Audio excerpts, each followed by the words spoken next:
Hello, everyone. I am Mr. Hurst, one of the reading specialists here at Aqua Valley. I'm here to talk to you today about broken comprehension and how to fix it. Yes, our comprehension can break down. That simply means we don't understand any longer what we are reading. And if you don't understand what you're reading, don't just sit there, do something to solve the problem. Today, I'm going to talk about some things that you can do to solve that problem.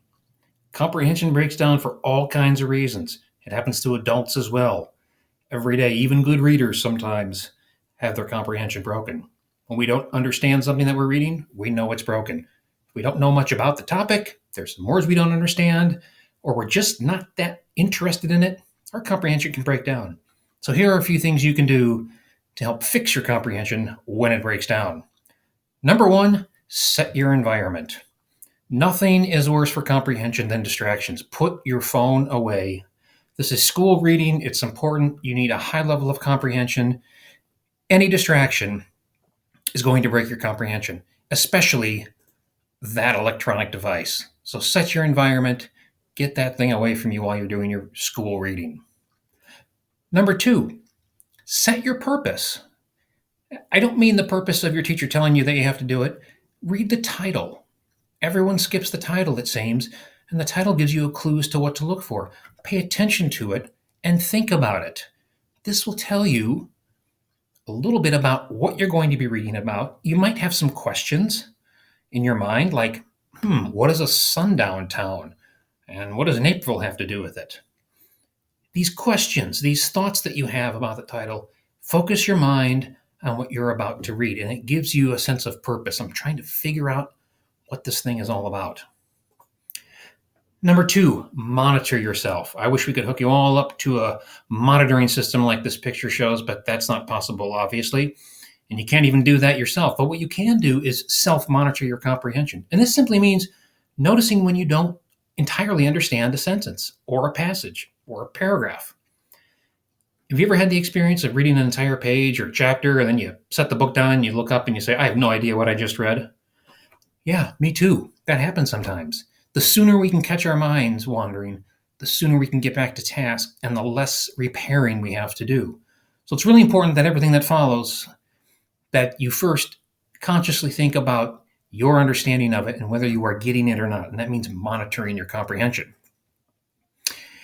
Two things we need to do when we're reading for school. One is slow down. I don't know who ever told you that the one who finishes first is the winner.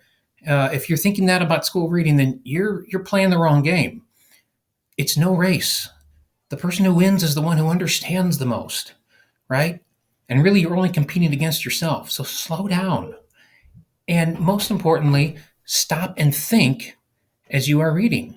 If you're not pausing occasionally to think about what you're reading, you're not really reading. And you can't really comprehend if you're not thinking. Here's a couple of sentences. 50 years ago, 71% of Illinois towns with a population of at least 1,000 had no minority residents.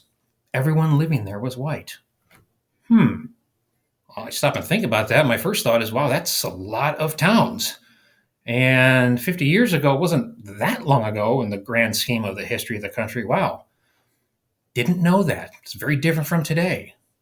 These are just some of the thoughts I had as I was reading it. So I'm stopping and I'm thinking. One of the best things you can do if you're not understanding is rephrase the sentence in your own words. If you can explain it as if you were explaining it to someone else in your own words, then you really know it. You don't know what it means if you can't explain what it means. It's as simple as that. So try rephrasing a sentence in your own words if you're stuck, if your comprehension is broken. Similarly, you could reread that sentence. You could read it in phrases. Maybe you just break down a short phrase of it and understand that part, and then the next phrase and understand that part. For example, in these towns, in these 475 towns. What towns? Oh yeah, up here it told me the towns in Illinois. Spread across the state. Oh, so these towns weren't in one cluster. They were all over the state. Only Caucasians could reside as a result of largely unwritten practices that prevented people of color from moving in. don't really know what Caucasian is, but it does say only Caucasians could reside. And I learned up here that there were no minorities, it was only white people. So I'm thinking Caucasian means white person. And it said they could reside, only Caucasians could reside as a result of largely unwritten practices that prevented people of color from moving in. Well, unwritten, what do I think that means? Well, if it's a law is written down, but this says these were not written down and they're just practices. So it's kind of like just the way it was, the way people understood things to be. It wasn't written anywhere, but everyone kind of knew what to do. Okay. So what I've done is I've paused. I've stopped to think about this. I had to reread some parts, not the whole thing.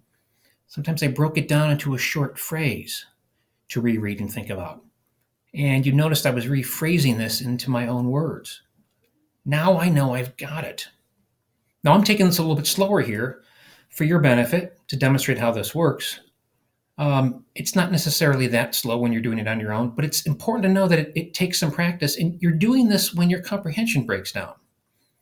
And you'll know it's breaking down if you monitor yourself.